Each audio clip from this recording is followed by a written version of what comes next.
When it rains, it pours. And after months of leaks being dead and dormant, now the pipes are bursting.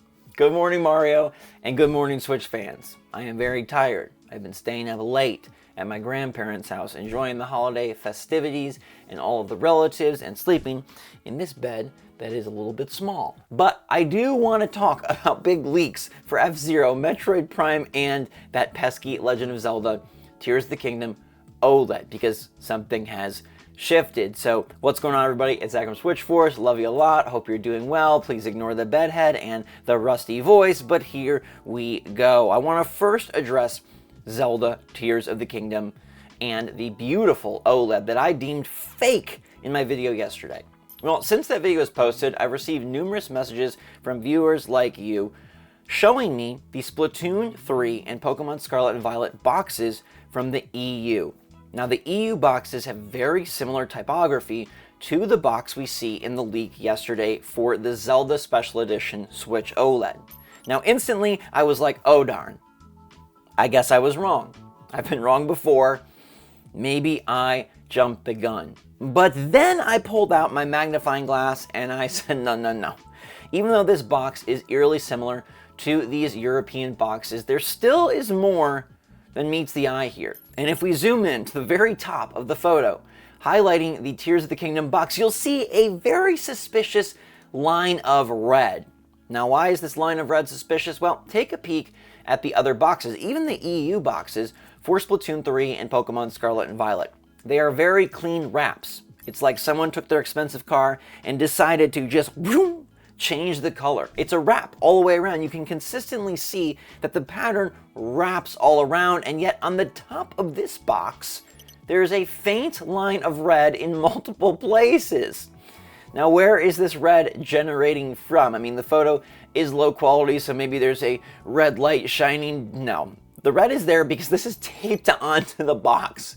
This is a Zelda printout taped onto a red Switch OLED box, and that is why you're not seeing a clean, clear wrap, and that is why the edges of the box are not shown in any of the photos, because the edges of the box would need to have the same wrap as the Zelda Tears of the Kingdom background. But if we look closely at the upper left corner of the box, where you can see a small bit of the piece of the box to the left of the Switch logo, you can see nothing but darkness.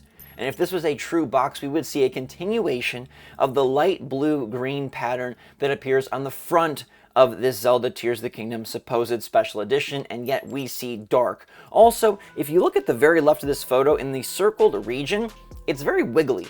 Why on earth is the Zelda part of this box wiggly in that specific spot? Again, I posit it's because this is a printout, this is pasted on, and that's why there's a red. So they did do a good job, although it's odd that they picked an EU box from a Chinese leaker. I'm not sure how a 6-month early console made it from the EU to China, but okay, ever so strange, but maybe it's real. Yet, why is there red? Why is there a faint stripe of red on the top of this otherwise blue and green and light colored box that also happens to have a dark side segment, when we know for a fact that no matter the region, the special edition Switch OLED modelos are full box wraps? Case closed.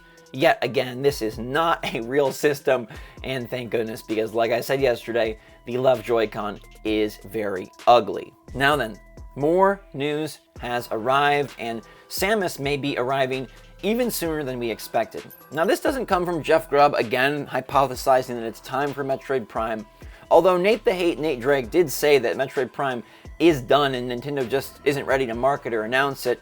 No, this comes from a very reliable, knock out of the park Reddit leaker. Now, a Reddit mod in the Gaming Leaks and Rumors forum posted that this user messaged them, and this user, who goes by Funway6592, has been very, very accurate. They say all the time. They called Tears of the Kingdom before it was called Tears of the Kingdom. They knocked out of the park direct announcements, including WarioWare and more, and they send them shortly before the announcement is made public. And just yesterday, they apparently got a message from Funway that says, "Do you think everyone is primed and ready?" Now, they like to leak things in fun and creative ways, and this single sentence seems to definitely indicate something to do with Metroid Prime. We got Prime 4 out there lurking, we've got the Prime Trilogy, and it seems like the latter is more likely what's going on here. Do you think everyone is primed and ready to finally see the Metroid Prime Trilogy, or at least Metroid Prime 1, or something Metroid Prime on Nintendo Switch? And the answer is heck yes, especially Jeff Grubb, who already shaved his hair. Now, I don't think this gets announced today on a Saturday, December 31st. I think it will be a 2023 announcement, but perhaps Nintendo is not going to wait for the usual February Direct, and maybe they'll have some sort of special Twitter segment in January to promote Metroid Prime. Now, if Metroid Prime is going to release in, say, February or March or April, then yeah, it would be good to get ahead of the marketing cycle and get this thing out there. Or maybe they will save it for the February Direct, but either way, I feel very good about this source, I feel very good about this leak, and I feel very good that Metroid, some sort of Metroid, is indeed coming. Dread was phenomenal on Switch, so I can't wait to see what they do next, and it looks like 2023 is going to start off with a bang. From Fire Emblem Engage to Octopath Traveler, a Kirby Deluxe port, and the inevitable Direct, alongside more information about Zelda Tears of the Kingdom and its fake Switch OLED model. I'm excited. But somehow that is not all, because Nate Drake has another nugget for us. Like I said, when it rains, it pours, and this time it is dripping all over Big Blue, because apparently Captain Falcon's time is now. Nate Drake says FZero's time will come in 2023, and we did have rumors. Remember, one of them was sourced directly from a conversation we had with Silex Hunter, where he gave this strange code that translated into something FZero, and then others were talking about FZero making a return, that perhaps it could pop at the September Direct. Well, it did not, but Nate Drake is saying that 2023 is the time for FZero, and maybe even the early year Direct. If we're starting to get all of these rumblings about things like Metroid and FZero, maybe even Mario, perhaps this early year Direct is going to be bananas. Now, I would love for it to be filled with potassium, because I am desperate for Donkey Kong, one of the only franchises that has not had a brand new entry on Nintendo Switch. But alas, I believe that will also be announced in 2023, and I'm going to stake my claim right here, right now, that 2023 is the best year for Nintendo Switch, and that 2023 does not include that Switch OLED model. Maybe there'll be another one, but I don't know why the box is just so darn sus in so many ways. It rubs me completely the wrong way, and I don't buy it.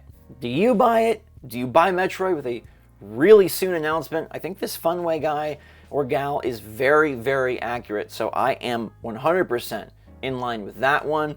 And then, hey, FZero, I'd love to see another racer on Switch to complement the cool Mario Kart waves that we will receive in 2023. Thank you so much for watching. Give me your take and feedback in the comments down below. What are you thinking? How you feeling? Love you lots. Stay safe, stay healthy, stay happy, stay positive out there. And until next time, SwitchForce out.